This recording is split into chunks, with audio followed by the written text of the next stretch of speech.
Pradely Saumon, la montagne par nature. Émission spéciale montagne, depuis la station de Pradely Saumon, en Haute-Savoie. De retour dans les studios de la résidence des Soldanelles, vous êtes sur Radio Sensation. Nous vivons depuis le début de la semaine les aventures du Grand Blanc ici dans cette magnifique station des Alpes pour vous faire vivre bien ce qui se déroule en dehors de notre studio, les activités notamment de la station. Et puis on a, on va dire au hasard des rencontres, pu se rendre compte justement qu'il y avait des sportifs de très haut niveau qui avaient résidence ici, villégiature, dans cette belle station depuis plusieurs années. Une rencontre grâce à Cédric Pigné, bonjour. Bonjour. Qui nous a amené donc une partie de l'équipe du Canada junior et moins 23 ans de ski nordique en la présence de Charles qui est leur entraîneur. Charles, bonjour. Bonjour. Nous avons Alexandra. Bonjour. Bonjour Alex. Et Olivier, bonjour. Bonjour.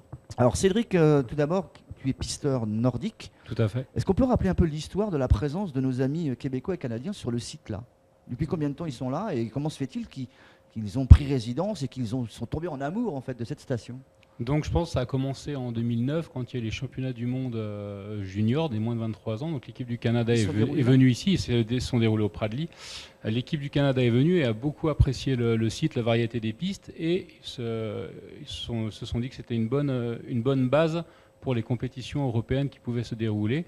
Et je pense que de cet petit amour qui s'est créé en 2009, l'équipe est revenue cette année en 2018. Et aussi les seniors en 2013 sont aussi revenus avec Alex Harvey et les autres Canadiens de Coupe du Monde. Toi, ta spécificité, pisteur nordique, ça veut dire quoi? Pisteur nordique, donc ma spécialité, c'est vraiment tout ce qui touche au nordique, donc le ski de fond. Après, je suis responsable aussi des pistes piétonnes, de la raquette, un peu des chiens de traîneau. Donc le balisage, signalisation, c'est moi qui gère un peu l'accueil de tout ce monde-là. Pas de biathlon? Un peu du biathlon, mais avec les ESI, ESF qui mettent en place le pas de tir qu'il y a juste à côté du Pour studio. bien en fait spécifier la chose, pour ceux qui ne sont pas vraiment au fait de ce sport, c'est vraiment deux choses différentes. Le biathlon et le ski nordique sont deux choses différentes, liées par la pratique du ski de fond, mais différentes dans la mesure où on fait du tir à 10 mètres ici, à 50 mètres en international. Si on avait à présenter le ski nordique en quelques mots à quelqu'un qui n'y connaît rien, c'est quoi? Le ski nordique, alors c'est une discipline avec, on va dire, du pas de patineur, du canard glissé, avec du ski dans les traces, on va dire, alternatif, on va dire de la marche glissée. Donc qui sont deux disciplines un peu différentes qui peuvent être ensemble sur des compétitions en skiathlon par exemple. Et c'est la spécialité de nos athlètes canadiens qui nous rendent visite. Avant de leur passer la parole, Bien en sûr. France, on a des spécialistes et des champions? Bien sûr, alors en France, on a en ski de fond, donc on a Maurice Magnifica qui brille et qui adore d'ailleurs la station de Pradely Saumon. On a toujours Jean-Marc Gaillard, Pays Rochois. On a beaucoup d'athlètes qui vivent près d'ici. Donc après en biathlon, je peux aussi vous faire la liste. On les voit beaucoup à l'équipe 21, on voit beaucoup les frères Fourcade avec Martin Fourcade qui est leader. Vous me citiez ce matin Marie Cromer? Marie Cromer, alors elle c'est une athlète de Pradely Saumon, donc qui a grandi ici et donc qui a été en équipe de France, qui fait beaucoup de courses longue distance. Sa spécialité les classiques. Elle a gagné le marathon de Bessan samedi dernier, le 30 km. D'accord. Donc c'est une bonne championne, une très grande championne de notre station. Donc là, ils sont basés au Taconnay.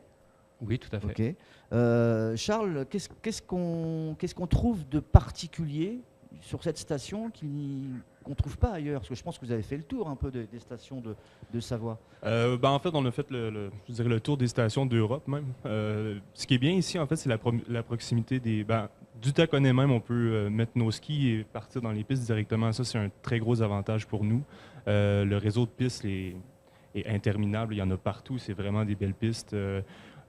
Depuis qu'on est ici, il y a beaucoup de neige. Malheureusement, on ne voit pas les montagnes, mais on s'est fait dire que les montagnes puis que la vue était exceptionnelle aussi. On espère en voir d'ici la fin de notre séjour. Il est supposé finir de neiger bientôt. Donc Vous avez emmené combien d'athlètes? Là, il y en a deux. Il y en a d'autres qui sont restés à Oui, exactement. On a 21 athlètes en tout qui vont participer au championnat du monde. Et on a 7 staff, qu'on dit au Canada. Donc, on a 4 farteurs et on va avoir 3 coachs avec l'équipe. Ouais. Tu peux me présenter donc Alexandra. La particularité d'Alexandra, c'est quoi? C'est que on peut se lancer des fleurs, comme on dit en France. C'est un gros espoir des moins de 18? Ben, c'est ma première année que je suis sélectionnée pour aller au championnat du monde junior. Alors, je vais prendre cette année-là comme une année d'expérience, puis ça va me permettre d'apprendre sur les courses en Europe, puis comment ça se passe, comment les Européens, parce que les Européens skient, puis ils font les courses différemment des Américains la plupart du temps. Donc, ça va être une année d'apprentissage, mais j'espère bien être un espoir canadien très bientôt. Donc il y a une compétition mondiale peut-être que tu vas pouvoir faire d'ici 1 an ou 2? Oui, ben en fait, la compétition pour laquelle on s'entraîne ici, c'est les championnats du monde junior et U23. Donc, on s'entraîne pour cette compétition-là, puis c'est une compétition mondiale. Ouais. D'accord. Olivier, pareil, je pense que si tu es là, c'est que tu as un espoir, le pays compte sur toi? Ben, j'ose croire. Mais moi aussi, c'est ma première expérience ici pour faire les championnats du monde et représenter le drapeau canadien. Mais c'est le plus haut niveau qu'on peut courser avant la Coupe du monde pour nous, les championnats du monde U23. Donc, c'est comme le dernier tremplin qui reste à accomplir avant d'être finalement prêt à skier au niveau Coupe du monde contre tous les grands skieurs qu'on voit dans nos télévisions. Tu es certain d'être dans la sélection qui va en Suisse? Oui, je suis certain. Oui. Je suis sélectionné. Puis, comme moi, je sais exactement quelle course je vais faire en Suisse. D'accord. Tu es passé également par les juniors avant? Non, j'ai jamais été sélectionné pour les juniors. Mais à mon arrivée au 23, il faut croire qu'il y a un petit déclic qui s'est fait. Mais j'ai souvent pas assez prêt. Mais cette année, j'ai l'impression que peut-être les étoiles étaient mieux alignées pour moi. Comment c'est possible, Charles, justement, qu'on puisse sauter comme ça de niveau et qu'on soit détecté comme un sportif de haut niveau à son âge? Ben, en fait, c'est que dans le cas particulier d'Olivier, on a décidé de le spécialiser dans une discipline. Parce qu'en ski nordique, il y a plusieurs disciplines. Il y a les distances courtes, il y a les distances très longues, puis il y a aussi les sprints. D'ailleurs, vous avez des excellents sprinteurs en France, Chanava et Jouve, là, et plusieurs autres aussi. Donc, on a décidé avec Olivier de le spécialiser dans le sprint parce qu'il y avait une tendance à être très performant dans les sprints. Donc, on a tout mis nos œufs dans ce panier-là et ça a donné ce résultat-là pour lui, une belle sélection justement, ce qui n'était pas arrivé dans les juniors. Franchement, là, on est entre nous. Est-ce qu'il y a véritablement des grandes chances, notamment pour les Jeux Olympiques, pour votre équipe nationale? En fait, pour les jeunes qui sont ici, il y a peu de chances pour les Jeux Olympiques parce que la sélection a déjà été faite. On va avoir une athlète qui est avec nous qui va aux Jeux Olympiques, qui s'appelle Anne-Marie Comeau, qui nous rejoint dans quelques jours ici. Mais c'est sûr que pour les autres, c'est plus dans le prochain cycle que ça va être. Pour les prochains JO. Exactement. Et pour les mondiaux, par contre, des grandes chances? En fait, pour les mondiaux ici, c'est sûr. Tous les athlètes qui sont ici vont participer aux mondiaux. À chances de médaille des chances de médaille, je dirais que pourquoi pas. Je pense que c'est l'équipe la plus forte qu'on a eue depuis plusieurs années, en fait. Puis on espère des médailles. Mais le ski de fond, il y a beaucoup de profondeur en ski de fond. Il y a beaucoup de bons skieurs. Donc déjà, un top 10, un top 12, c'est excellent pour n'importe quel skieur. D'accord. Donc on va plus viser dans ces régions-là, mais il peut arriver n'importe quoi. On peut avoir une Olivier, médaille, pourquoi le ski de fond, le ski nordique? Pourquoi pas avoir choisi une autre spécialité? Moi, d'abord, j'ai commencé par le hockey.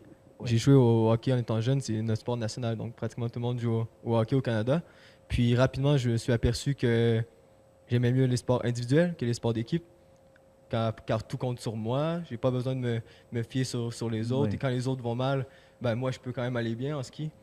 Donc, j'ai commencé à skier. Il y a une station de ski à 3 minutes de chez moi. J'ai essayé, j'ai tout de suite eu la piqûre, puis ensuite, j'ai jamais arrêté. Alexandra, pareil? Non, moi, c'est un peu différent. En fait, je venais d'une région où le ski de fond n'est pas très présent. En fait, de la grande ville de Montréal. Puis, j'ai déménagé pour mon secondaire en Estrie. Et là, il y a un centre de ski de fond. Puis, j'ai choisi d'aller en sport-études ski de fond parce que ça avait l'air agréable. Puis, mon coach, le coach qui était là, il m'a assuré qu'il n'y avait pas de problème à rester récréatif. Mais j'ai participé à ma première compétition après 1 an d'entraînement, puis j'ai eu la piqûre. Même si j'étais vraiment loin derrière les premières filles, j'ai vraiment adoré l'ambiance de l'équipe et tout. C'est quoi le programme, Charles, pour la suite des événements là? C'est entraînement tous les jours? Oui, exactement. Donc, on est ici depuis lundi. Pour cette fin de semaine, nous dirigeons vers Naves pour des courses, donc un sprint et une distance. Et ensuite, on revient ici pour le restant de la semaine. On part mercredi matin de la station pour se diriger en Suisse pour se préparer pour les championnats du monde qui se déroulent là. On va clôturer. Cédric, je pense que c'est une grande fierté pour toi, titre personnel, de les avoir à chaque Ouais, fois tous les ans. Et c'est vraiment, on est fiers de les recevoir dans la station. C'est pas tous les jours qu'on a une équipe nationale qui vient. Donc on doit être fiers et leur faire honneur en les recevant et du mieux que nous pouvons. Est-ce qu'on sait si l'année prochaine, il y en aura d'autres ou pas?